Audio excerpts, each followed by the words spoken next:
Muchas gracias. Muy buenas tardes a todas y a todos. Un saludo también a quien seguramente verá la conferencia a través de esa iniciativa de difundirlas en el canal de YouTube del Museo Nacional de Arte Romano. Gracias también a la Fundación Caja de Badajoz por acogernos y, por supuesto, a la doctora Nogales, Trini. Muchas gracias por la amable presentación, bueno, que ha sido un poco abrumadora, pero que se ha dejado, yo creo, lo más importante, y es que pienso que nada de lo que se ha dicho ahí hubiera sido posible si, bueno, pues el Museo Nacional de Arte Romano, en la persona de la doctora Nogales y del profesor Álvarez Martínez, pues cuando yo era un joven, no sé si prometedor, pero joven aprendiz de historiador de la antigüedad, de epigrafista, trabajando mano a mano con el profesor Beltrán Lloris, bueno, pues me abrió siempre las puertas para cualquier iniciativa, en concreto en el año 1998, en una mesa redonda sobre Lusitania en la Casa de Velázquez, a la que luego siguieron muchas, porque durante un tiempo parte de mi investigación estuvo vinculada a la Lusitania romana y creo que una parte de mi corazón investigador se ha quedado siempre en estos territorios de la parte más occidental del imperio, a los que tanto al lado español como al lado portugués nos encanta siempre volver, y Mérida, desde luego, es uno de esos lugares en los que uno siempre se siente en casa, de modo que muchas gracias también por la oportunidad en esta voluntad que el Museo Nacional de Arte Romano tiene siempre de dar voz y luz a los proyectos arqueológicos que se hacen en España y también en Europa. Bueno, pues incluir en este elenco de auténticos descubrimientos arqueológicos, de grandes descubrimientos arqueológicos, el yacimiento de los Bañales. Entrando en materia, me corresponde, si consigo que cambie efectivamente, me corresponde hablar de la ciudad romana de los Bañales, una ciudad romana en la que llevamos casi 20 años, 18 años de trabajo, donde hemos tratado de desarrollar una labor de difusión y de socialización, también en medios 2.0, en redes sociales, bastante constante, y que pienso que será un yacimiento conocido para la mayoría de los que estáis escuchando esta charla presencialmente o en vídeo. En broma siempre decimos que es el segundo yacimiento arqueológico más conocido de España después de Atapuerca y obviamente del Turuñuelo, porque para eso estamos aquí cerquita de ese yacimiento tan espectacular, aunque no compartamos con ellos cronología ni por tanto ámbito de conocimiento, pero sí que es un yacimiento de referencia. La ciudad romana de los Bañales está ubicada en Aragón, en el noroeste de la provincia de Zaragoza, en la comarca de Cinco Villas, y en el municipio, en la parte más meridional de uno de los términos municipales mayores que hay en España, que es el término municipal de un castillo, aunque muy cerca también de otros pueblos que tienen también un importante legado romano, como son Biota, Sálava y La Llana. Esa zona de la comarca de Cinco Villas hoy es una zona fundamentalmente agrícola, en riesgo, como tantas otras de la España interior, de despoblación, pero ese carácter periférico, podríamos decir, que tiene hoy esa región, en absoluto se corresponde con el que ese mismo espacio tenía en la antigüedad. La comarca aragonesa de las Cinco Villas ocupaba en época romana, a partir de la constitución del gran distrito jurídico de Caesar Augusta, en la reforma de la administración provincial hispana que acomete el emperador Augusto y que tanto tiene que ver con la creación de la provincia Lusitania, decía, ocupaba el centro de ese distrito, de ese convento jurídico de Caesar Augusta. En un espacio, además, que hacía de eje de comunicaciones entre el Valle del Ebro y el Pirineo y que estaba, como ven en ese mapa, cada estrella corresponde a una ciudad romana extraordinariamente urbanizado, algo que también tenemos que explicar como historiadores para dar razón de esa realidad arqueológica que, como van a ver ahora, además está increciendo prácticamente con hallazgos nuevos y constatación de ciudades nuevas de manera notable en los últimos años. Esa intensa urbanización se explica en parte por la apertura por ese territorio y una apertura en la que la iniciativa parte del emperador Augusto y la ejecución la desarrollan las legiones del emperador, parte de las cuales licencia al fundar Caesar Augusta y parte de las cuales emplea, entre otros, para este proyecto viario, que es la vía que conecta Caesar Augusta con Bene Arnum, con el Pirineo central, pero también con Pompelo, con el Pirineo occidental, y con Oyaso, con el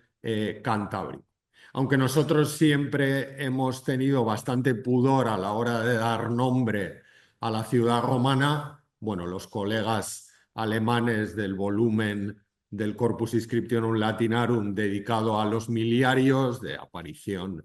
no hace muchos años, ya apostaban por la identificación de los Bañales con la ciudad federada, la única en la tarraconense peninsular, la ciudad federada de los tarracenses. Hay argumentos para pensar que puede ser Tárraca el nombre antiguo de los Bañales, pero todavía no hay un elemento epigráfico que permita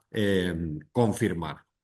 En medio de esa intensa urbanización se han multiplicado también en los últimos años, como se ha dicho en la amable presentación de la doctora Nogales, las posibilidades investigadoras. Por ejemplo, no hace mucho hemos dado a conocer unas prospecciones geomagnéticas y un sondeo en el auténtico nudo viario donde la Caesar Augusta Bene Arnum convergía con la Jaca Pompelo y también con la vía que desde Jaca se dirigía al Ebro, la Jaca Varella, que llegaría hasta las cercanías del actual Logroño, en otra ciudad romana de nombre desconocido, en la localidad también aragonesa de Sos del Rey Católico, la cuna de Fernando de Aragón, que es la ciudad de Fillera, que, como ven, aunque con los sondeos que hemos hecho ya sabemos que está bastante arrasada, es fácil adivinar la planta de algunos de los edificios e incluso proceder a una interpretación. Muy cerquita, al pie de la vía Jaca-Varella, está también la ciudad romana de Santa Cruz de Eslava, con un derrumbe de la parte meridional del foro, el criptopórtico meridional del foro, que cada vez que lo mostramos parece digno de una ciudad de Asia Menor o de Túnez. En fin, les animo a que sigan también la actualidad de la investigación en Santa Cruz de Eslava a través de las redes sociales. Dejo ahí el QR por si alguien quiere animarse a saber más sobre esta ciudad. Y recientemente a este panorama urbano se ha añadido, con el empuje del equipo que dirige Paula Uribe y en el que colabora también otra ilustre emeritense de corazón, como es la doctora Mañas, de la Universidad Nacional de Educación a Distancia, en el Forao de la Tuta de Artieda de Aragón, que hasta ahora considerábamos una vila o un conjunto de vilas romanas, pero que hoy sabemos, gracias a las excavaciones de los últimos 3 años, que era una importante ciudad en el extremo más occidental de la comarca de la Jacetania, al pie también de la misma vía que pasaba al sur de los Bañales, la Caesar Augusta Bene Arnum. En un reciente artículo, el equipo que dirige la doctora Uribe y donde está también la profesora Milagros Navarro, también muy vinculada con Lusitania, de la Universidad de Burdeos, han planteado que quizá esta ciudad sea la Nemanturisa que cita Ptolomeo, que había sido habitualmente identificada sin bases epigráficas con Santa Cruz de Eslava, que sin embargo la doctora Navarro piensa que podría ser Vituris. Es un artículo muy recomendable, una lección magistral de geografía antigua, pero aunque nos gusta mucho poner nombres a las ciudades, no habiendo confirmación epigráfica, son hipótesis de trabajo que solo el tiempo podrá poner en valor y confirmar. Todas esas comunidades, y me parece que esta es una indiscutible aportación del trabajo que hemos venido realizando en Los Bañales en los últimos 18 años, encajan muy bien en una categoría, la categoría de los Parvaópida. En fin, se ha hablado también de los small towns, precisamente en un libro publicado por el Instituto de Arqueología de Mérida recientemente, que nosotros vinculamos a una categoría en la que se cumple siempre una condición. Son ciudades que solo promocionan al estatuto municipal en época Flavia, pero que sin embargo en época de Augusto y época Julio Claudia tienen un horizonte, una dignitas monumental, un equipamiento urbano anterior, por tanto, a su promoción jurídica, que demuestra, como ha escrito con éxito el profesor Greg Wolf, que ese becoming Roman, ese convertirse en romano, caló también de manera bastante fuerte en estos territorios de la Tarraconense interior septentrional. Bien, por hacer honor, lógicamente, al título del ciclo, descubrimientos en arqueología, grandes descubrimientos en arqueología, tengo que empezar después de este contexto hablando del descubrimiento de los Bañales. Y el descubrimiento de los Bañales va unido a dos elementos de referencia en la investigación histórica y en particular en la investigación epigráfica, y a también dos personajes muy importantes. En primer lugar, Jerónimo Zurita, cronista del Reino de Aragón, que en el siglo XVI dibuja ese monumento que tienen en pantalla, que es una singularísima inscripción, la inscripción del monumento funerario de los Atilios. Y otra personalidad posterior en el tiempo, nos tendríamos que ir al siglo XIX, que es Emil Gibner, el responsable de las inscripciones Hispania y Latina del Corpus Inscriptionum Latinarum, que recibe los papeles de Jerónimo Zurita, que habían llamado también la atención en 1610 de un viajero portugués, Juan Bautista Labaña, que se acercó a dibujar también el monumento de los Atilios y que dio prueba también del estado en el que se encontraban las ruinas de la ciudad romana de los Bañales, y a partir de la inclusión por parte de Gibner de esta inscripción y de otras del entorno en el Corpus Inscriptionum Latinarum, el yacimiento de los Bañales, que durante algún tiempo, de hecho, lo vamos a ver, se llamó los Bañales de Sádava, no los Bañales de un castillo, desfiló notablemente por la bibliografía de referencia. De hecho, cuando Gibner hace el incipit de la sección correspondiente al norte de la ciudad de Zaragoza para recopilar las inscripciones de ese distrito, el encabezamiento no es Los Bañales, no es un castillo, es Sádava, sencillamente por el apil, el atractivo que tuvo este sensacional monumento, que un poco más dañado de cómo lo dibujó Zurita, pero en un estado no muy diferente al que en 1610 dibujó Labaña, sigue siendo un referente que nos ayuda también a entender parte de la historia de la ciudad romana de Los Bañales. Pues era un monumento que formaba parte de los monumentos funerarios en el territorio rural de las élites que formaron parte, tomaron parte, de hecho, como luego veremos, en el gobierno municipal de esta ciudad a partir del momento de la conversión de Los Bañales en un municipio flavio. Ese atractivo de la singularísima inscripción del monumento funerario de los Atilios hizo, como he dicho, que Los Bañales durante gran parte del siglo XX, prácticamente hasta los años 70 del siglo XX, se vinculase a Sádaba. También es un personaje de clara vinculación con esta ciudad, hijo adoptivo de Mérida, José Ramón Mélida, quien por primera vez habla de los Bañales de Sádaba en un volumen, Monumentos Romanos de España, editado en 1925, que probablemente está detrás de la inmediata declaración de Los Bañales como parte del Tesoro Artístico Nacional, que era la categoría de protección de monumentos arqueológicos que estableció en la Gaceta de Madrid entre 1926 y 1931 el gobierno de España de aquel momento. Cuando Los Bañales pasan a formar parte del Tesoro Artístico Nacional en 1931, lo tienen a la derecha de la imagen,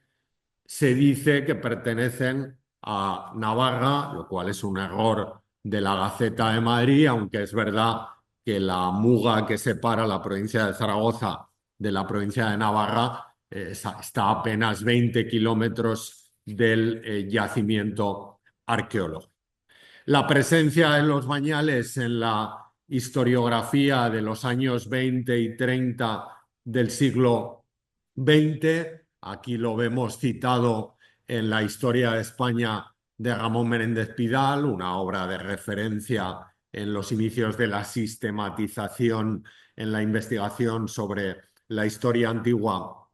de nuestro país, coloca también a Los Bañales a la escala, por así decirlo, del impacto nacional, con los trabajos de Mélida y con las alusiones de Menéndez Pidal. Sin embargo, serán dos eruditos, dos investigadores del territorio, de la proximidad a Cinco Villas, quienes primero se interrogarán por la posibilidad de desarrollar actuaciones arqueológicas en el lugar. En 1943, Francisco Escalada, un jesuita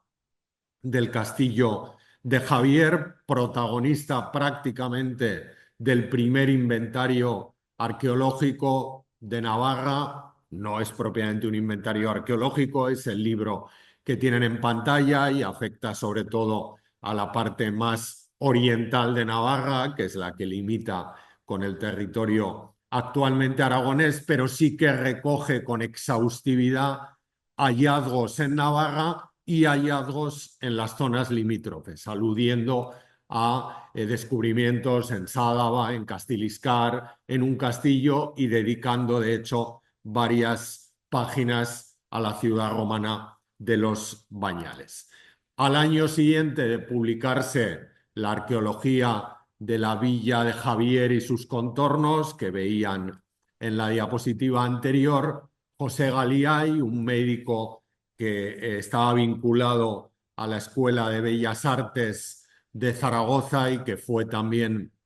director del Museo de Zaragoza, recibe de la Comisión General de Excavaciones, de la que él era delegado provincial para la provincia de Zaragoza, un libramento de 5.000 pesetas, como ven en la imagen de la izquierda, tomada de la documentación que de Galiay se conserva en el Archivo General de la Administración de Alcalá de Henares, para comenzar con esos peones que tienen en pantalla, todos ellos vecinos de la localidad de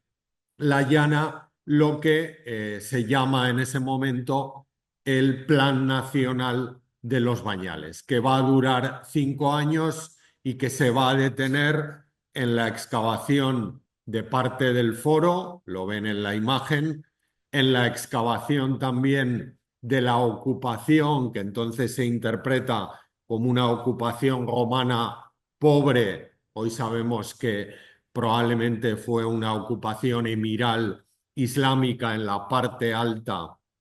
del Cerro del Puello de los Bañales, que centraliza el área arqueológica, y también en la excavación del que durante mucho tiempo ha sido, junto con el acueducto, el gran icono de los Bañales, que son las termas. Sin embargo, el gran impulso a la investigación en los Bañales se debe a don Antonio Beltrán Martínez, cronista de la ciudad de Zaragoza, catedrático de Prehistoria y Arqueología de la Universidad de Zaragoza, que en 1972 llega a Los Bañales. Esa fotografía arriba a la izquierda está tomada en Los Bañales. Dialogan don Antonio Beltrán y don José Maluquer, y detrás se ve la cara del doctor Marco Simón, catedrático de Historia Antigua de la Universidad de Zaragoza, y a la izquierda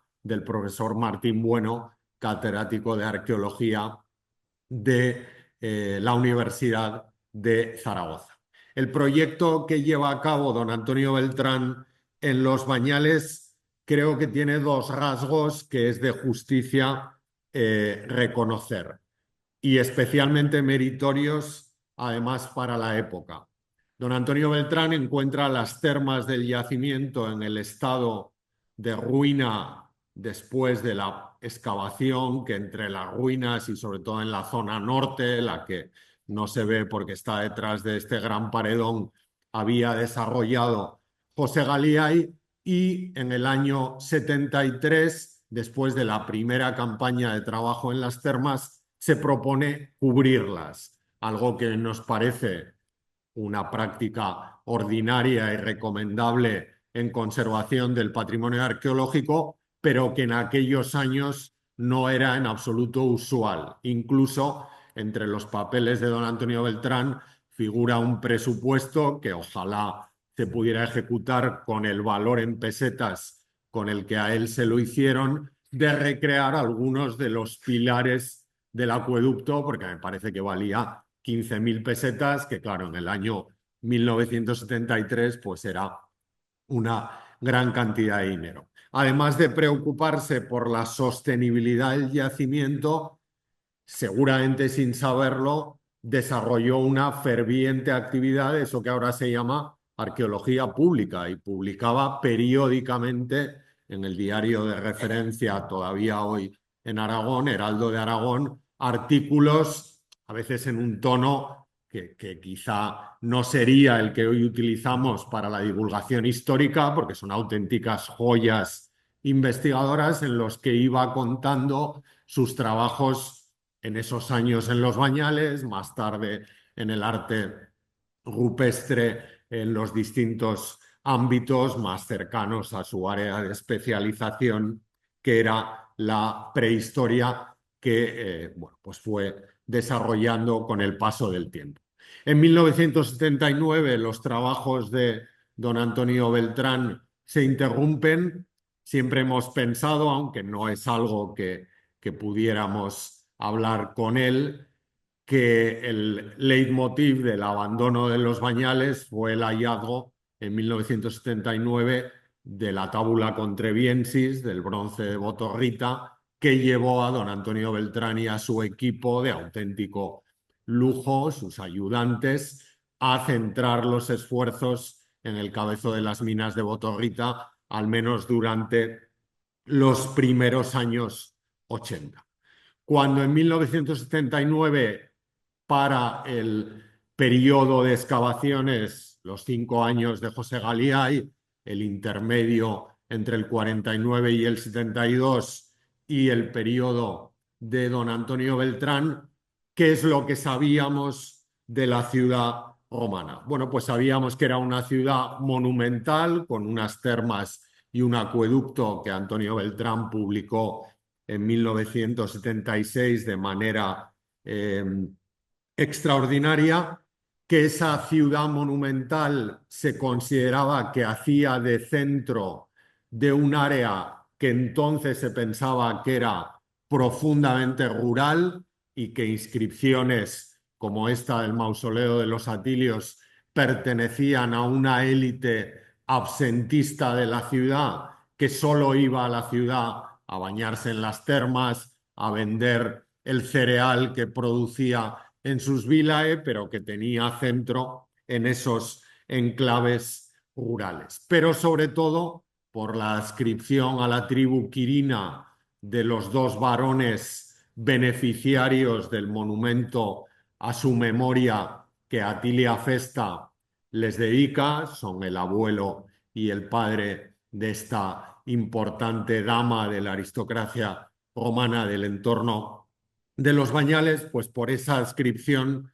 sabíamos que la ciudad era un municipio flavio, una comunidad que se había convertido en municipio en época flavia. Y eso era especialmente atractivo. Piensen que en 1987 el profesor Julián González publica la Lex Irnitana en el Journal of Roman Studies y eso abre desde ese momento y en los primeros años 90 todo un extraordinario interés por el fenómeno urbano y jurídico de los municipios flavios. De hecho, uno de los primeros, si no el primero, de los cuadernos emeritenses que viene publicando con tanta continuidad el Museo Nacional de Arte Romano está centrado en aspectos de la colonización y de la municipalización flavia, y ahí hay un artículo del profesor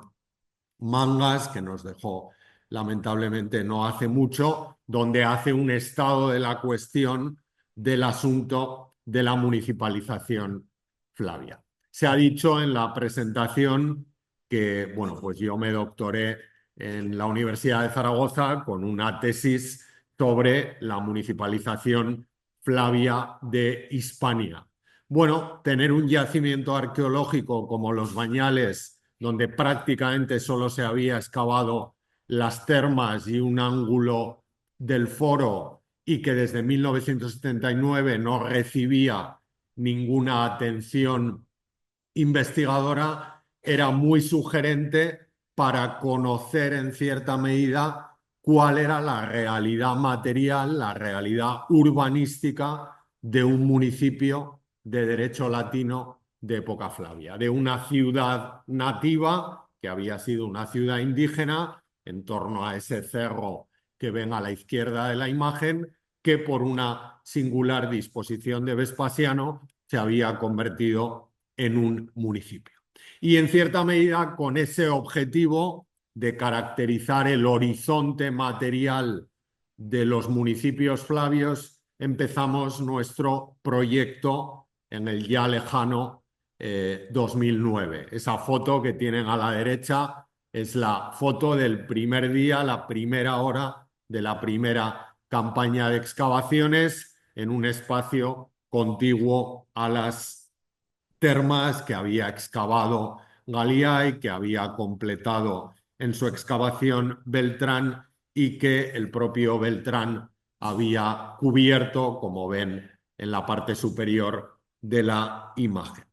En ese proyecto que comenzamos en 2009 tuvimos siempre una obsesión que hemos mantenido con los años y que nace también de interpretar el trabajo que Antonio Beltrán hizo en Los Bañales, que ha sido la formación, dar oportunidad a jóvenes estudiantes de historia, de arqueología, de historia del arte, para realizar sus primeras prácticas como aprendices de arqueólogos en nuestro yacimiento y también para que el yacimiento sirviera como catalizador de una pasión por la investigación que ha hecho que con el paso de los años, bueno, pues de la escuela de Los Bañales hayan salido investigadores que hoy son profesores universitarios o disfrutan de becas postdoctorales y han hecho sus trabajos de doctorado en torno a materiales y a incógnitas relacionadas con la ciudad romana. También acometimos un proyecto en el que el objetivo era desarrollar una arqueología integral, no solo porque generase, obviamente, conocimiento histórico, sino porque se preocupase del ciclo completo patrimonial. Excavar, proteger, mostrar, para que el trabajo que hacemos tenga sentido, se difunda y sea inteligible, tratando de hecho de llegar a todos los públicos posibles en eso que, en fin, aquí en Mérida se ha hecho de siempre por todas las instituciones que trabajan en el patrimonio arqueológico local, pero ahora sabemos que eso que hacíamos porque nos apasiona lo que hacemos tiene un nombre, que es la arqueología pública, que es la etiqueta que hasta los colegas de Oxford ya le han dedicado un manual a la Public Archaeology, que ahora parece que todo el mundo hace y que en realidad es compartir esa pasión por el conocimiento. También con un enfoque muy internacional que facilite también ese espíritu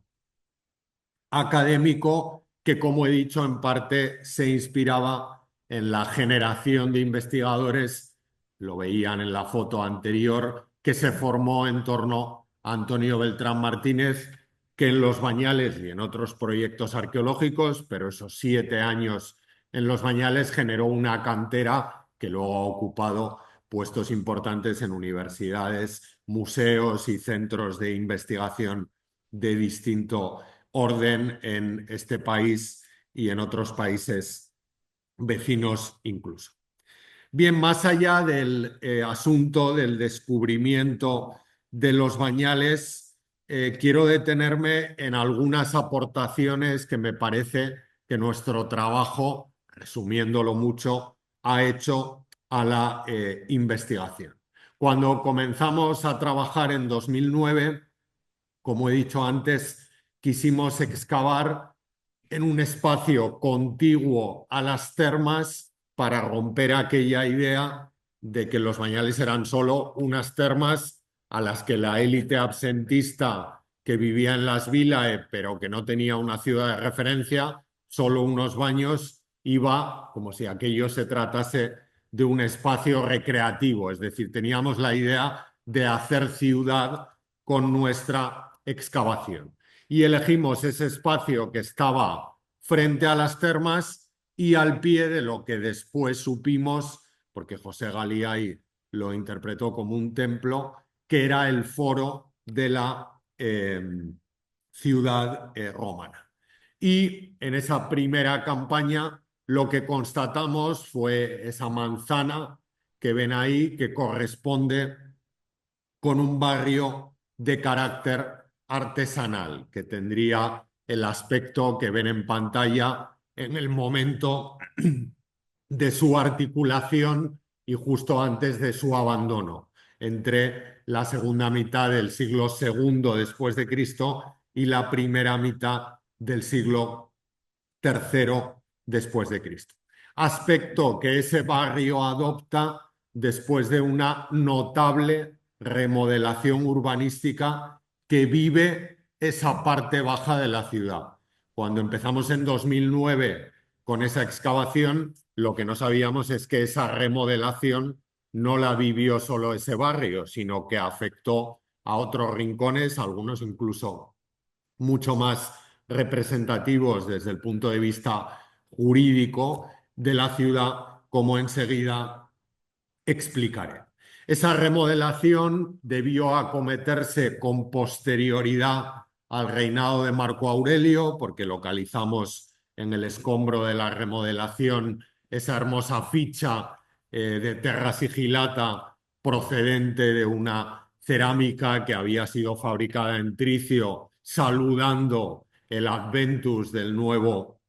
emperador Marco Aurelio con una serie de motivos monetales de carácter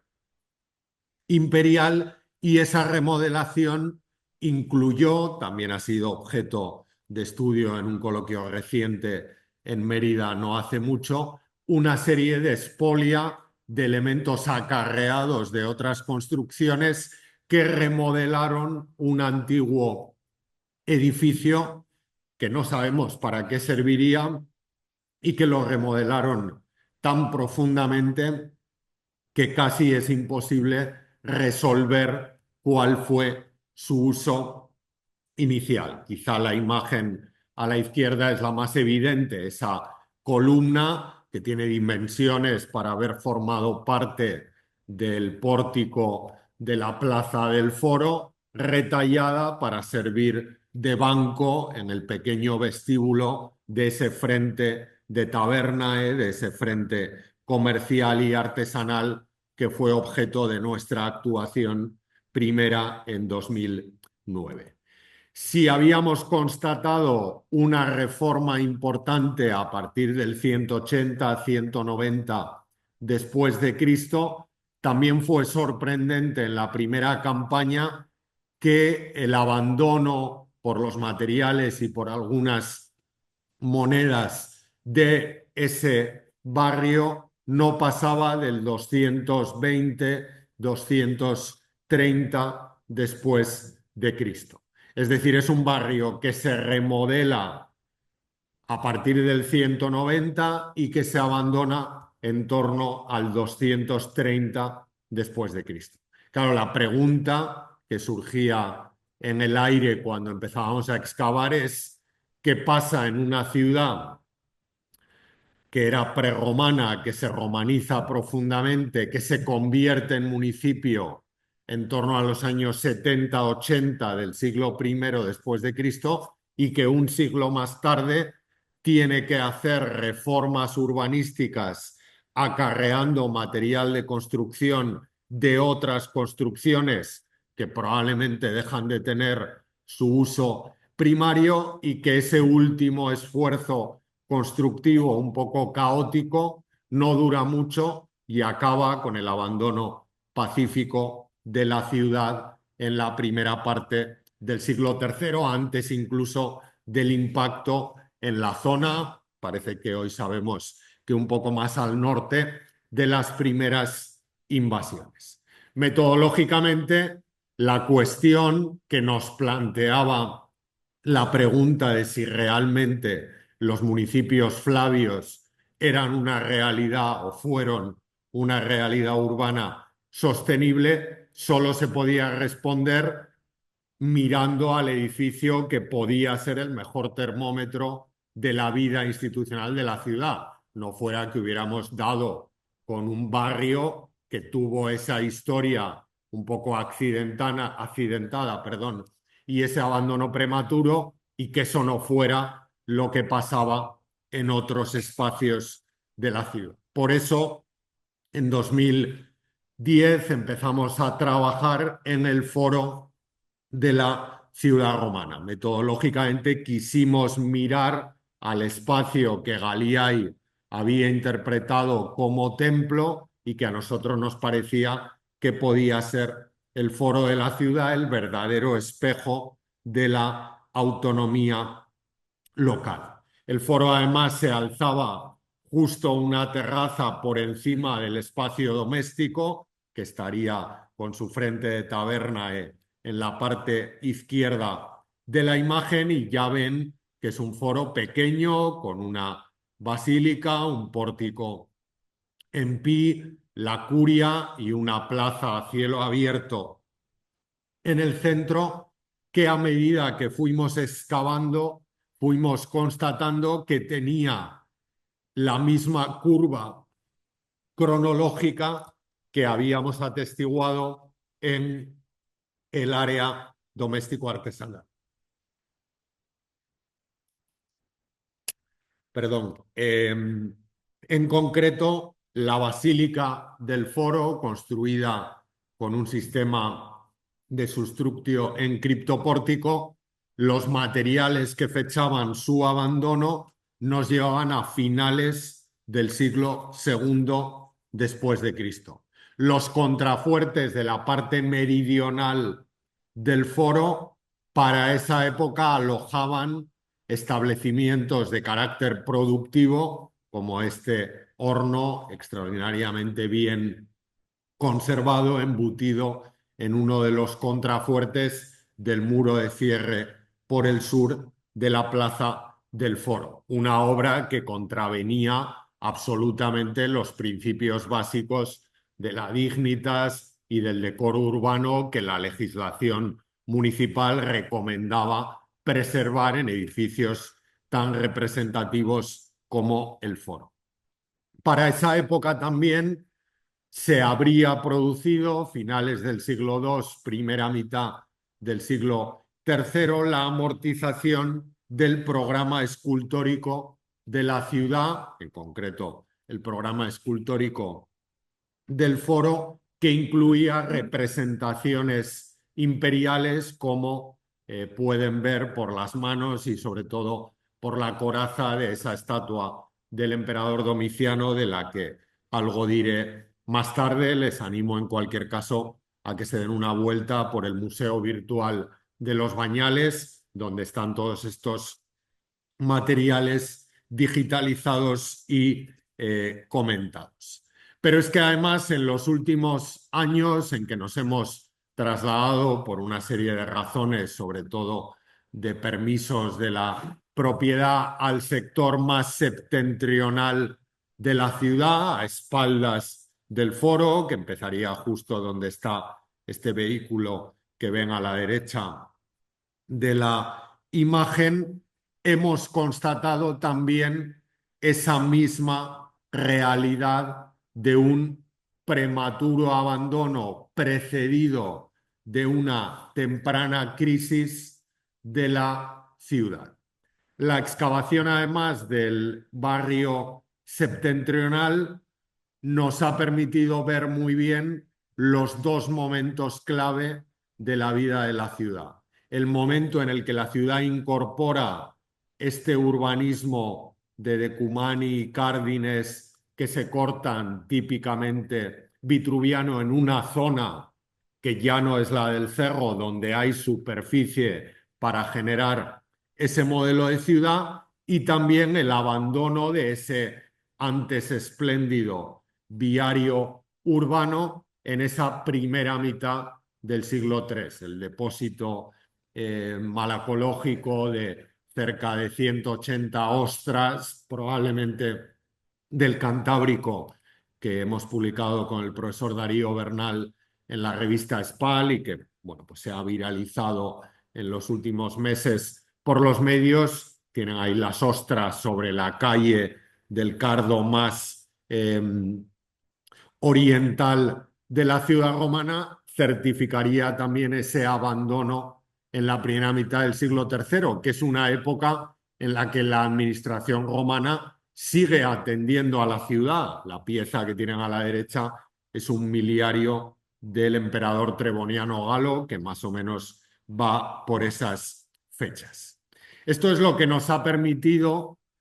argumentar que Los Bañales es un paradigma, no es el único caso, y hay muchos y probablemente habrá más con el paso del tiempo, de lo que la historia augusta, esa colección tardía de biografías de emperadores, la primera de ellas, de hecho, del emperador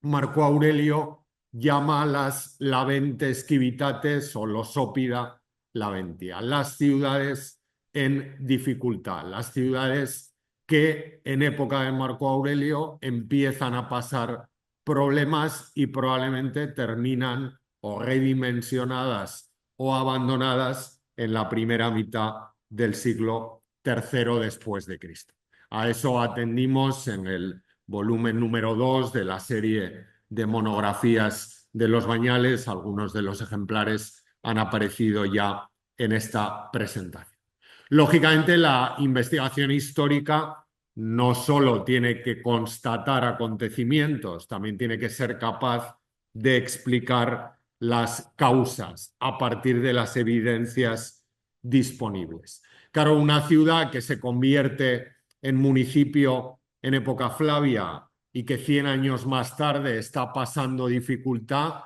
¿no será que ha crecido por encima de lo que puede? Y esto nos recuerda bastante a situaciones que hemos vivido en este país no hace mucho. ¿No será, decía, que ha crecido más de lo que puede realmente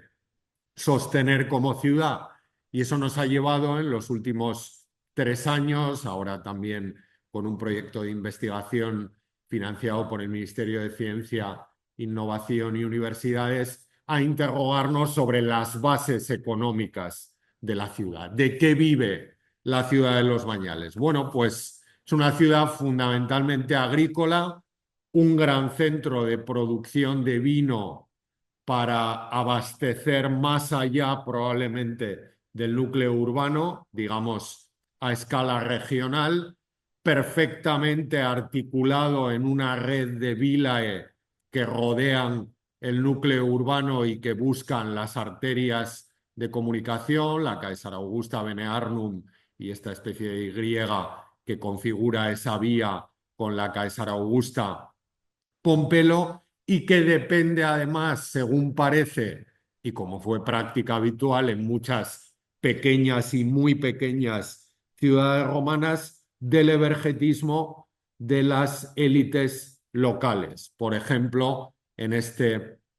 caso, de las que financiaron esta especie de augustellón, de exaltación del culto imperial en el pórtico occidental del Foro de la Ciudad y que descubrimos in situ en la campaña de 2012. Un ciclo de 5 inscripciones centradas en una dedicatoria a la victoria imperial promovida por Marco Fabio Novo y Porcia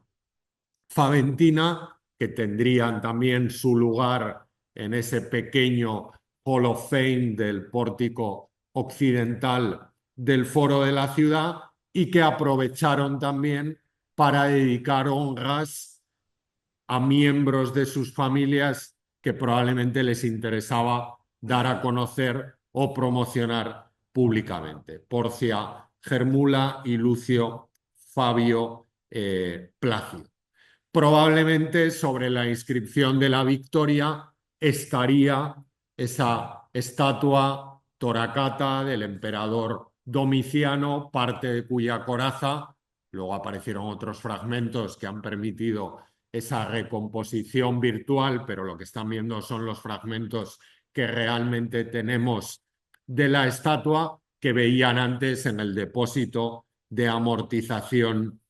de estatuaria del foro, ¿no? Un recinto pagado por la élite local con una simetría extraordinaria, las mujeres flanqueando la estatua imperial, los varones en los laterales y en el centro la celebración de la victoria probablemente del emperador Domiciano sobre los catos. Esa cuestión de los difíciles equilibrios financieros de una ciudad de base esencialmente agraria y por ser una ciudad viaria también comercial y muy dependiente del evergetismo de la élite local, ha inspirado en cierta medida nuestros trabajos de los últimos, como decía, 3 años. Tratar de caracterizar, como se hace en ese volumen, cuáles fueron las bases económicas de estas pequeñas ciudades hispano-romanas. Antes de terminar, habíamos hablado al principio de que Los Bañales era un municipio flavio. La inscripción del mausoleo de los Atilios ilustraba, y lo sabíamos prácticamente desde que Jerónimo Zurita dibuja y lee la inscripción en el 1500, y eso era interesante desde el punto de vista de la caracterización histórica e institucional de esta categoría jurídica a la que se ascribieron la mayor parte de las cerca de 500 ciudades que hubo en la Hispania romana. Y nuestra investigación había añadido a la historia de los Bañales ese periodo crítico posterior a Marco Aurelio, que termina en la primera mitad del siglo III y que ya se llama en la bibliografía especializada la crisis medio imperial, la crisis de la época antonina y severiana. Sin embargo, la excavación del foro de la ciudad nos permitió constatar eso que decíamos al principio, que era común a todas las ciudades romanas de este ámbito, que por otra parte corresponde a la parte más oriental del territorio de los antiguos vascones, que hubo una intensa labor de monumentalización que arranca inmediatamente después de la fundación por Augusto, que lo tienen aquí en la representación seguramente más querida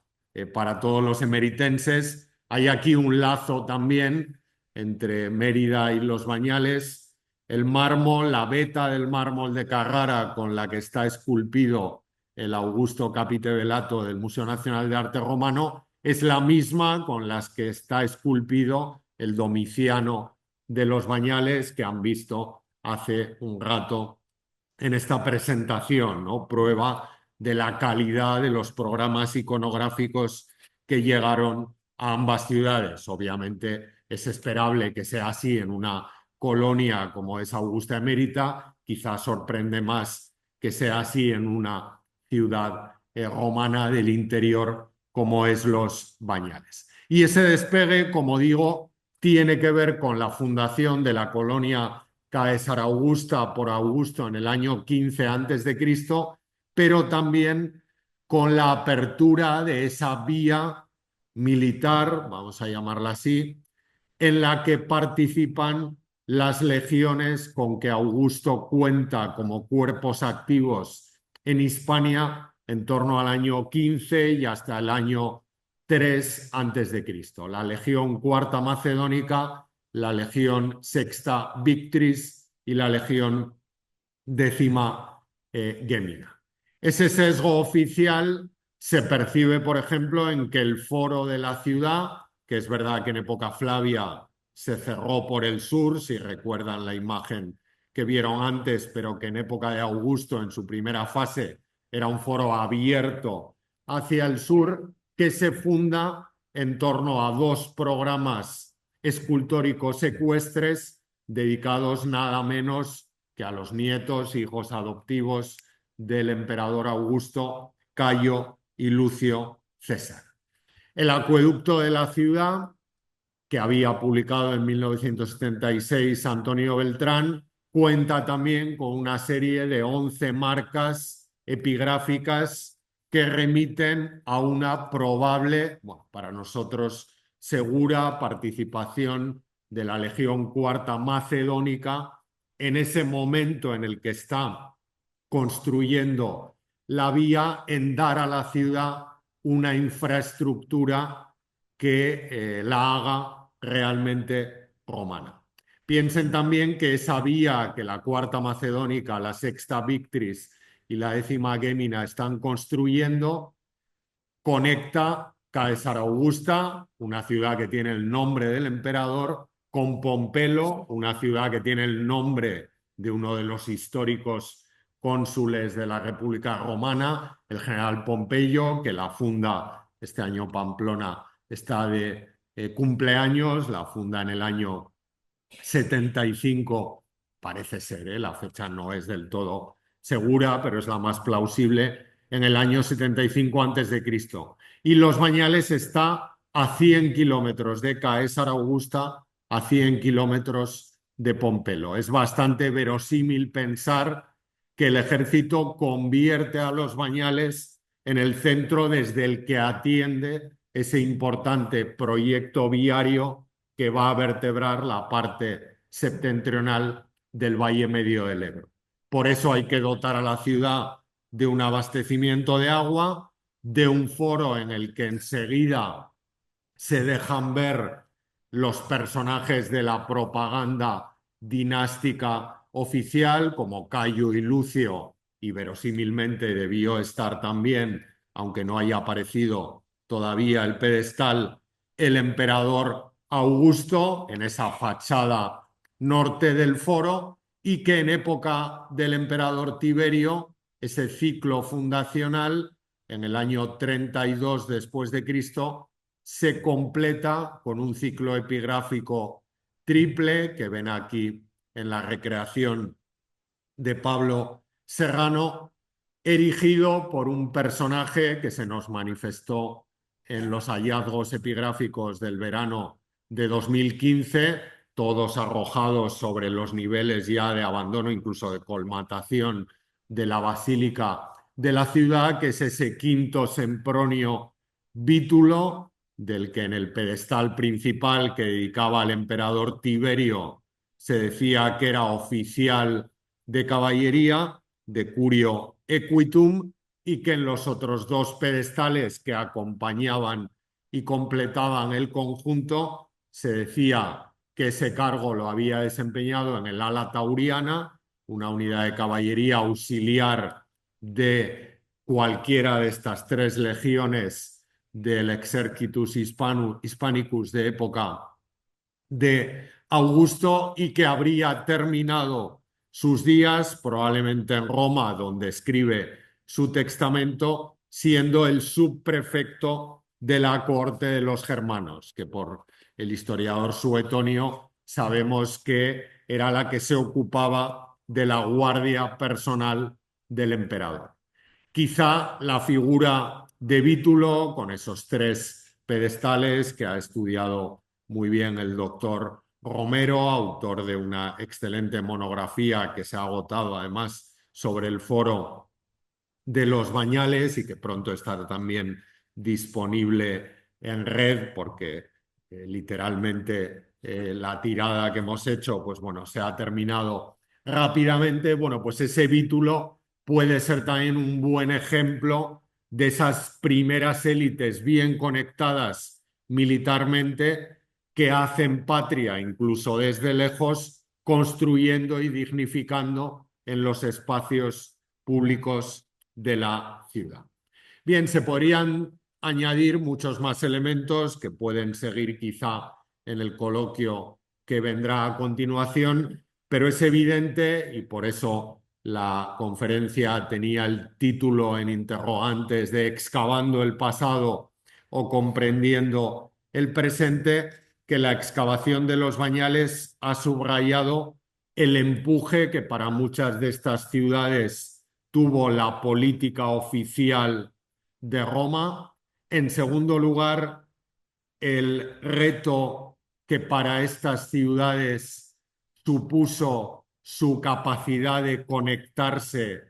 con la administración militar y provincial, y ha permitido también conocer en qué medida el mundo romano para la época de Augusto y Julio Claudia estaba absolutamente conectado y la propaganda viajaba con una rapidez absolutamente extraordinaria, y sobre todo ha puesto sobre la mesa la debilidad en algunos ámbitos geográficos del modelo romano de ciudad, y en particular del modelo romano de ciudad que disfrutaba del estatuto jurídico de municipio. Piensen también que ese periodo de finales del siglo II, primera mitad del siglo III, esa crisis medio imperial, no solo es, como hemos visto, una crisis inmobiliaria de remodelación de la construcción pública muy optimista entre Augusto, los Flavios y la época inmediatamente post-Flavia, sino que es una época de gran recesión económica. Esto lo han demostrado, entre otros datos, por ejemplo, el tráfico de aceite por el Mediterráneo a partir de la excavación del monte Testacho. Me refiero lógicamente al aceite bético, y también es una época marcada por algo que, bueno, pues no entendíamos hace 5 años, pero de los que todos hemos tenido experiencia, ¿no? Que es esa magna pestilentia, esa peste, la peste antonina, que causó la muerte, entre otros, del emperador Marco Aurelio, y que algunas fuentes tardías dicen que contribuyó a despoblar muchísimas ciudades, ¿no? Al final me parece que la excavación en una ciudad romana como la nuestra nos pone tras la pista de la actualidad de muchos de los problemas que afectaron a las ciudades del occidente romano en ese periodo medio imperial inmediatamente previo a la tardoantigüedad y también las bases endebles sobre las que muchas de estas ciudades edificaron esa Stadtbild, esa imagen urbana que nos resulta absolutamente sobrecogedora cuando nos la tropezamos aquí en el teatro, en el anfiteatro de Augusta Emérita o en el acueducto o el Foro de los Bañales, pero que también nos interpela sobre la debilidad de un modelo que quizá, como dijo hace algunos años el profesor Manuel Martín Bueno, fue más parecido a una estrella fugaz que a una realidad urbana absolutamente perdurable, como Cicerón decía que era la ciudad que él conoció en época republicana. Si este tipo de preguntas y este tipo de evidencias son las que hemos ido descubriendo en estos 18 años de trabajo en Los Bañales, no me queda sino terminar animándoles a que vengan ustedes a descubrir esa ciudad romana en el corazón romano de la comarca de las Cinco Villas, en un rincón muy singular para perderse en el territorio aragonés, como supongo que planificar un viaje a 800 kilómetros, que son los que hay de aquí, pues bueno, puede llevar su tiempo. Entre tanto, les animo a que, si lo desean, se mantengan al día del proyecto en las redes sociales y si lo pueden encajar, el domingo 27 de julio celebraremos la jornada de cierre de la 18ª campaña de excavaciones y será un placer tener allí un alegatio de otra provincia, en este caso de nuestra querida Lusitania, visitando esta singular ciudad del distrito de César Augusta de la provincia tarraconense. Quedo a su disposición para las preguntas finales y les agradezco mucho su atención. Muchas gracias.